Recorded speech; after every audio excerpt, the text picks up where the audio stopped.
All right, we're live again. We're still going. We're going strong at Monero Talk, the magical crypto conference. We were lucky enough to find Naveen. Hey, I'm Naveen Jain, one of the co-founders of the Tari project. So today's a big day. How are you feeling about Tari? Where is Tari currently at? I know we had Ricardo on a couple of weeks ago. We were talking about it. Sure. If you can, kind of give us a quick overview again of what Tari is and Sure. what the roadmap is. So Tari is a digital asset protocol project that is being architected as a merge mine sidechain with Monero.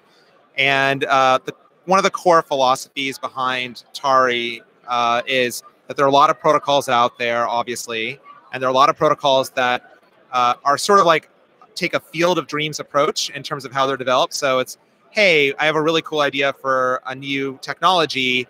I'm going to develop it, and I'm going to hope and pray that people use it.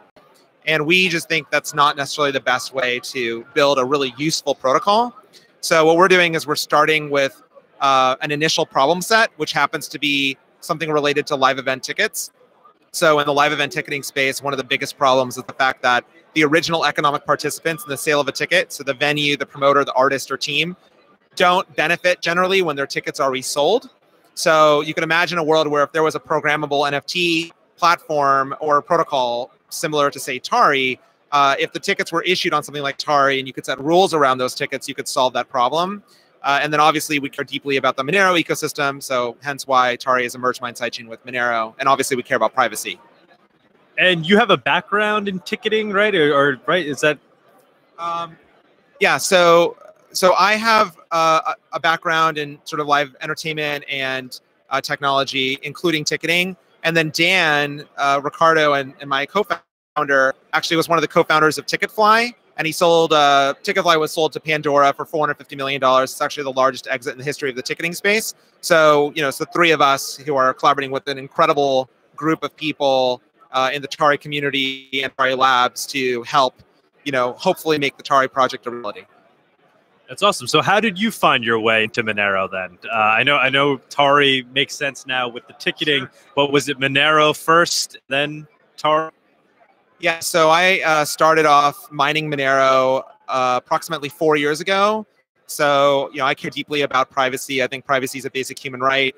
So, much like you guys, I just think Monero is the best project out there, from that perspective and many other perspectives. So that's one of the reasons why, we care so much about Monero, and I personally care about Monero. So you came into Monero quite a few years ago, and then Tari. How did Tari come about? How did you get brought into the Tari thing? What's the story there with Ricardo? Yeah, so the basic story is that, as I said before, at the end of the day, we want to build useful technology. And as a community, we want to build useful technology. Monero is fundamentally useful because it's private internet money. And that's a very important thing that we all deserve to have access to. Similarly, we think that in the digital asset space, privacy is important. Now, perhaps not quite as much privacy as Monero, because we all know privacy is a trade-off. There are trade-offs with privacy. But we think that digital asset issuers don't really have the level of control that they should have. And we also think the user experience for consumers is not as good as it should be. So we think that there's a huge opportunity to create a really useful protocol that's maniacally focused on digital assets.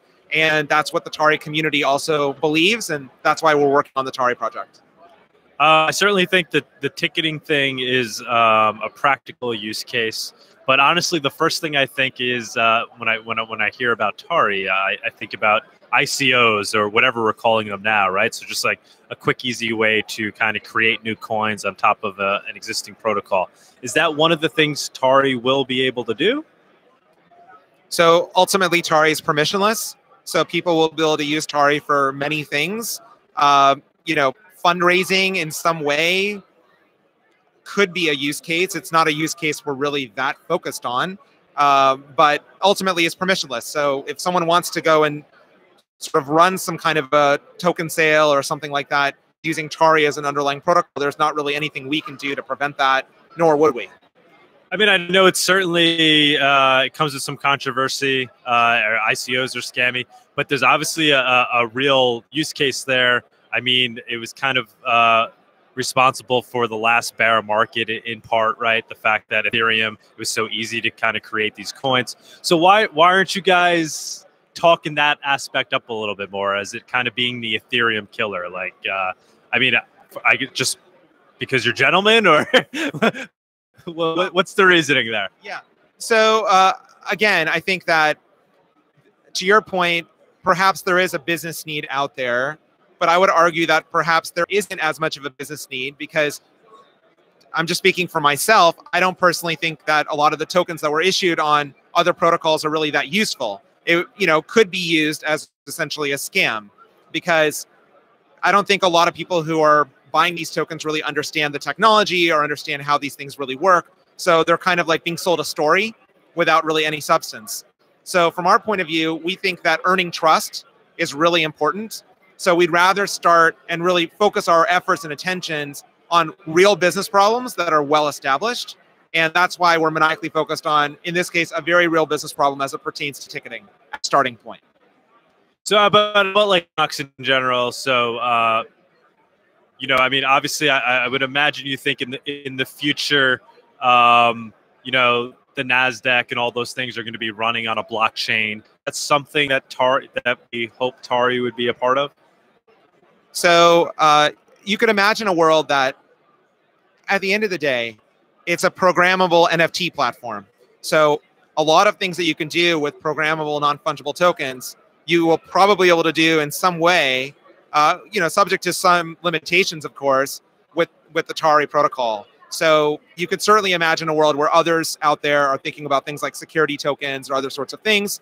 Again, you know, that's not something we are super focused on, because again, I'm not necessarily convinced that that's even necessarily that useful. Perhaps it is, and I know lots of people have different opinions on that, but we want to focus on things that are like super useful, have established needs out there in sort of the universe, and that's really how we're thinking about the Tari project today.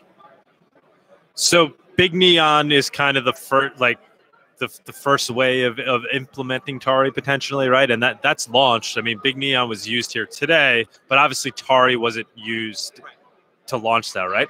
But how far away is Tari from being actually used in the real world? Sure.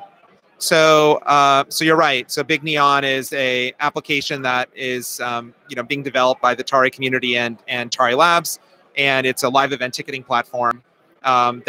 So again, as I said, our job, we feel like one of our roles in the community is to earn trust. So the best way, in our opinion, to earn trust is to actually deliver useful technology that solves real problems. So Big Neon is an example of the kinds of applications that we think could exist, that, you know, make use of the Tari protocol at some point in the future. In terms of timeline, so we don't really publish roadmaps. We're just developing it as fast as we can. But I think, you know, ultimately, hopefully, you know, in the relative near future, there'll be something that's usable by people in the community. You've heard it here first, in the relatively near future. Soon, TM. Soon. Trademark. Well, it's certainly exciting. I think But there's a reason why I'm saying it this way. So I just want to be very clear. If I were to say to you on October 1st, huge launch, the problem is then I'm setting up potentially a low integrity situation and a situation where we're killing trust out there. Because what happens if it takes longer than that? What happens if it doesn't have all the capabilities that we thought it was going to have? What happen? That's the problem with roadmaps, is that this technology is hard to develop. So it's better from our point of view to focus on earning trust and operate in as high of an integrity way as humanly possible. And that's why we don't set roadmaps, because it's basically, in our view, almost impossible to honor them. You know, we'd rather just surprise and delight in any way that we can. I think that's pretty well aligned with the Monero ethos as well, to kind of like undersell and over-deliver. I mean, we saw that even with bulletproofs. Even today, it's not lauded for the breakthrough that it was. And so I guess one of the other questions that I've had too. So I've heard also talk of I don't know how much you can talk about this, Mimblewimble running on a side chain, and does that have anything to do with Tari? Sure. Yeah. So can you talk about that a little bit? Sure. So one of the things we're thinking about right now with respect to the Tari protocol project is, yeah, it's essentially, as I said, it's a merge mine sidechain with Monero, but it's also a Mimblewimble implementation developed entirely in Rust. So actually tomorrow, Kale Sherrock, who's one of the engineers who's working on the Tari project, is actually speaking tomorrow morning about that. So he'd be a great person to talk to about that. Okay. All right. I guess we'll pick up, the Tari conversation tomorrow. You have anything else you want to throw out there to the Monero community? I feel so honored and lucky to be a part of this incredible community. So I just want to thank everyone for all the hard work that the community does further the Monero project. And we just need to keep fighting for privacy collectively. It feels like the world is starting to realize what happens when you entrust these giant corporations with your data. It doesn't end well. So in my opinion, the next generation of great technology that's developed and the next generation of technology that's most adopted will be privacy forward. And Monero obviously has a huge head start. So thank you to everyone, all the hard work that everyone does in the community. And I just feel very lucky to be a small part of it. Thank you, man. We appreciate it. Cool. All right. Thank you. Thanks for having me. Yeah.